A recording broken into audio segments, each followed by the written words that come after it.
Alright, gonna get back to work on this NR6 Briggs here, this gear reduction motor.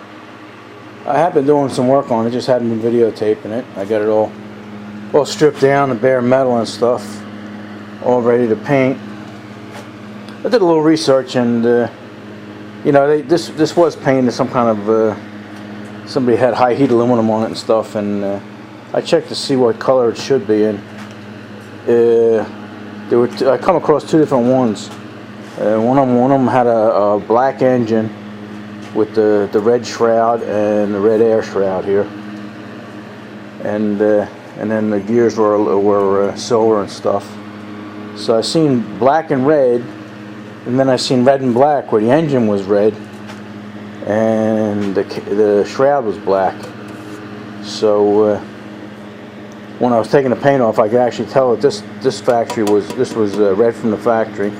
So was the shroud. You can see it's primed here and stuff down the metal. So I still have to take that off. But so that's what we're gonna do. I'm gonna try and clean this braze up a little bit so it don't look so bad. And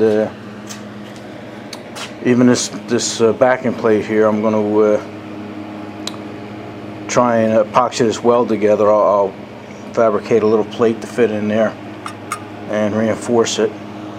Everybody's gonna say weld it up, you know, weld it up with that aluminum rod and stuff like that. But this actually isn't aluminum. It's actually some kind of pot metal. This is aluminum right here, and you can see the difference, you know. So you can't weld this. Even a professional welder, and I know one, wouldn't even try welding that.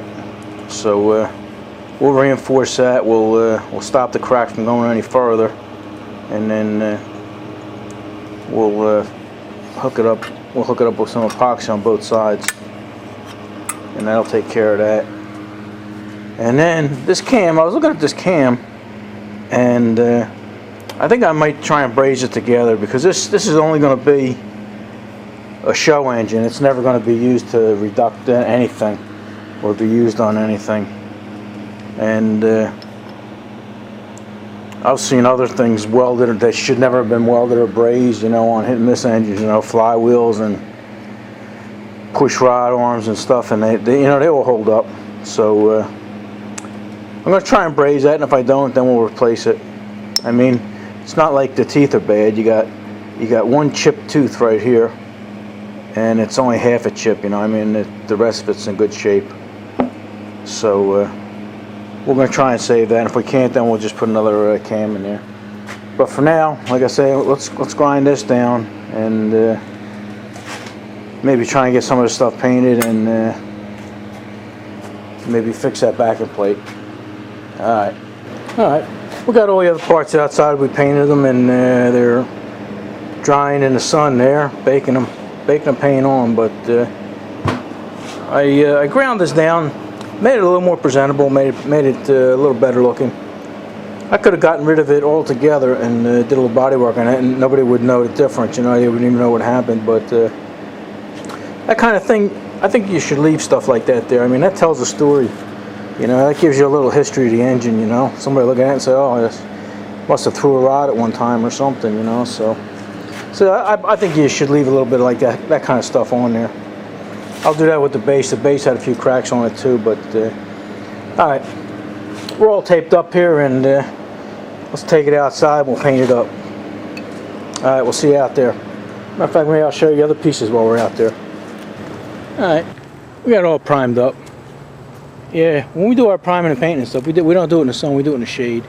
But then once it gets painted and top coat, you know, then we bring it over here and stick it in the sun and let it bake on. It's actually about 95 degrees out here today. But yeah, look at that. And it dries the stuff pretty fast. I only painted that about a half hour ago. So then put top coat on another one. Yeah, you should do something with this picnic table, but I use it for work. All right, I'm happy with that. Came out pretty good. So we'll let that sit out here and cook with the rest of the stuff. The rest of the stuff's pretty much done, but we'll leave it out here. All right, let's go back in the garage and see what we can do. Alright, let's work on this plate. Alright, we got a crack. Goes all the way down here. And it looks like it stops there. But if you look real hard, I don't know if the light's going to help you. Maybe, maybe not. No. Anyway, it looks like it stops around here. But if you look real close, it actually goes down and stops here. So what I'm going to do is I'm going to drill a hole here, and then I'm going to drill a hole down here somewhere. A real tiny one. I got the Dremel here set up. Got a little itty bitty bit on there. I don't even know where I got them, but they're pretty good bits. And then, I don't know if you can see it, but there's another crack, and it shoots off to the side here and stops. There's a block here under that clip. So that probably won't go anywhere, but I'm going to drill a hole in anywhere. And I'm going to make a plate that'll fit here, go around the side here, and then alongside here, and then this crack here, this here's the throttle, and if I put a plate there, then if somebody ever wants to hook that up, they won't be able to. But if I turn it over, here's the crack right here, and I can put a plate here, and that'll be okay. And then I'll probably just put some epoxy on the back here, no plate, just to fill in a hole and stuff, because you got a cover that goes on here. This is where your points go. So I can come up level with that, but I can't go beyond it. Alright, let's drill the holes, and we'll go from there, and then we'll make the plate. Alright, let me turn the camera here so I can see you guys. There you go. Alright, like I say, we'll try this. We don't know how well we're going to do here.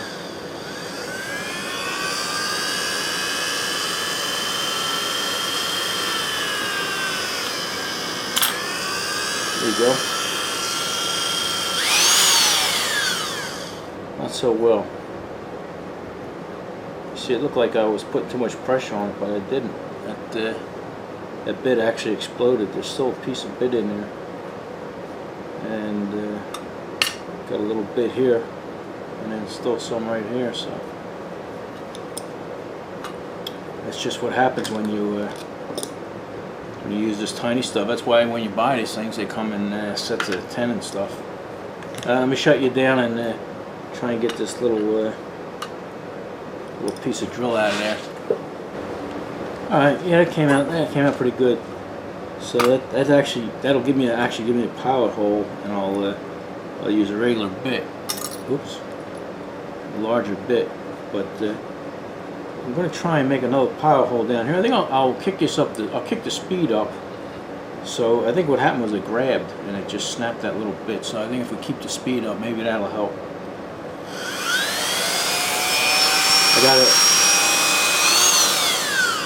I'm going to make another little hole down here, because I think this is where the big crack stops, but then you can actually see it's still going a little further, and it goes to about here. So let me try and put a hole there.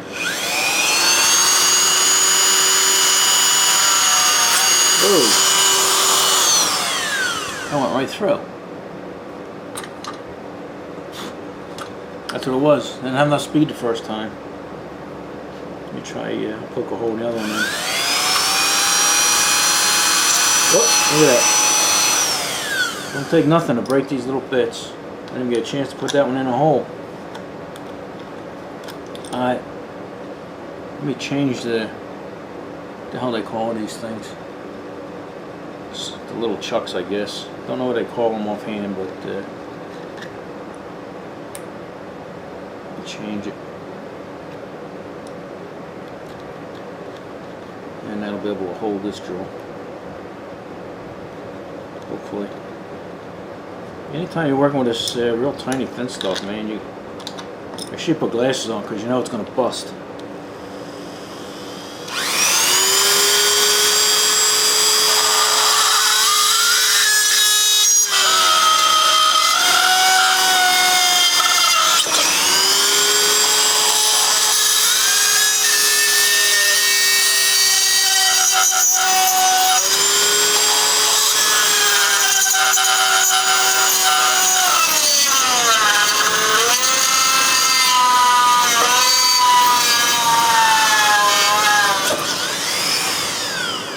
I was afraid to apply pressure, but I finally got through it. Alright. Well, I got that in there. I'm going to make a little hole in the side here. You guys don't have to see that. Like I say, there's a big block here. Probably that crack ain't going to go anywhere, but I'll put a hole there anyway. What I'm doing now is I got a little, what do you want to call these? Carbide bits or something. And this is a round one. What I'm doing is I'm just going to run this down here and put a little tiny groove in here. Not too much because I don't have a whole lot of material. And that should help it hold too. So.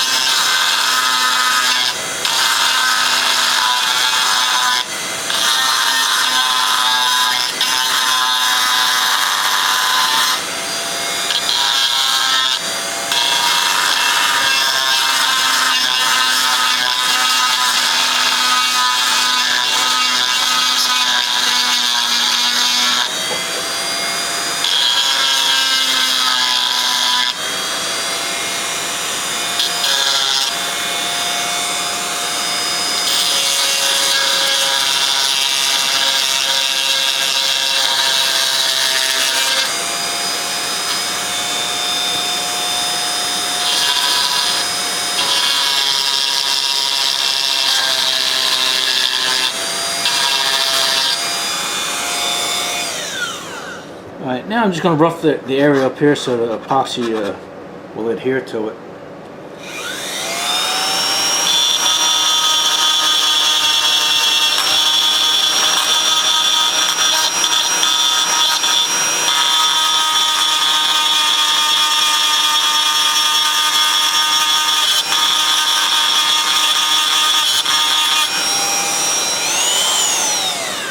And I'll do that. You guys go take a break because I'm going to have to do all the way down here.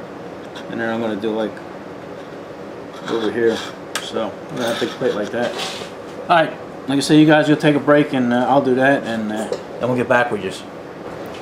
Alright, got that all ground up for you there. And on the other side here. Like I say, I'm just going to have epoxy here. I'll have a little plate here, but I also made a little template. We'll go right around that. Go. And got a little piece of steel. I found a nice piece of steel there. I guess it's about 16 gauge, yeah. And put that there and just cut out what we have to, and then should have enough left over here to make a little plate right here. Alright, it's about dinner time, so why don't you guys go get something to eat, and I'm going to get something to eat, and we'll meet back here in about an hour or so, alright? Alright, see you then. Alright, we're back.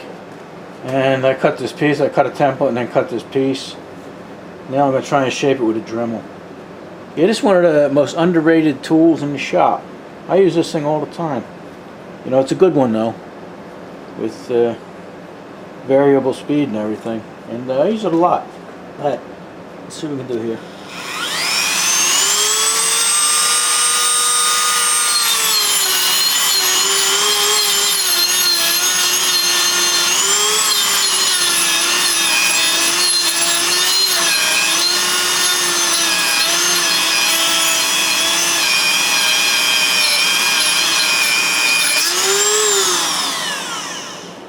Go put a new disc on here. This one here is pretty wore out.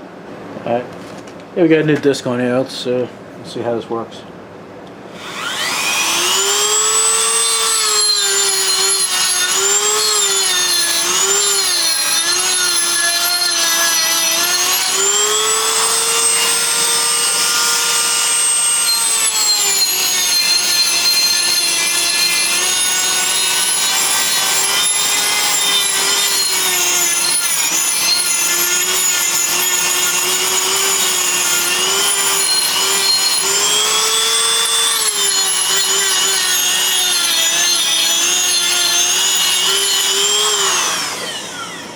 See how it fits.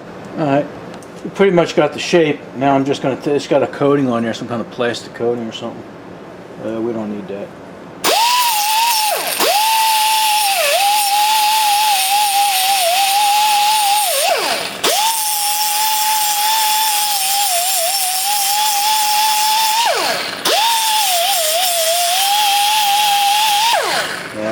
get that off of there. Yeah, I don't know what that coating was, but it smelled kind of toxic, and I didn't want you guys breathing that stuff in, so I shut it down. Alright, let's go see how this fits. Alright, I'm happy the way this fits here. That's gonna hold that together nice. And I had to use 2 pieces here because this one piece wasn't long enough, but that ain't gonna affect anything. And then our throttle here is gonna work if anybody's ever gonna want to use that. So, all right, I'm gonna use a quick curing epoxy. You know, it takes like 10 minutes to cure, and I probably won't put the camera on for that. I'll just mix it up and put it in and clamp it down. That way I can do this one side and it'll harden. Then I can concentrate on this side here. Make a little piece for that. Alright. Take a break. Alright. This side here is pretty hard and cured. I could probably take these off, but I'm going to leave them on anyway just for, you know, because I don't really need it right now, so it ain't hurting anything. And the other side here, I put this little plate and then just filled in the groove there, so that should be okay. This side the points go on and the cover goes on, so that shouldn't interfere with nothing. And then this side, this goes flush up against the block, so as long as nothing's interfering with that outer circle, we should be good there. And this was going up and down easy. Right now I got a clamp on it, but that was okay. So we'll let this harden, and then this plate should be good. Again, if you know, some people are going to suggest, oh, you should have used the aluminum welding stick and stuff like that. This plate isn't aluminum; it's pot metal, and I don't know anybody that can weld pot metal. So that's where we're at. All right, enough of this.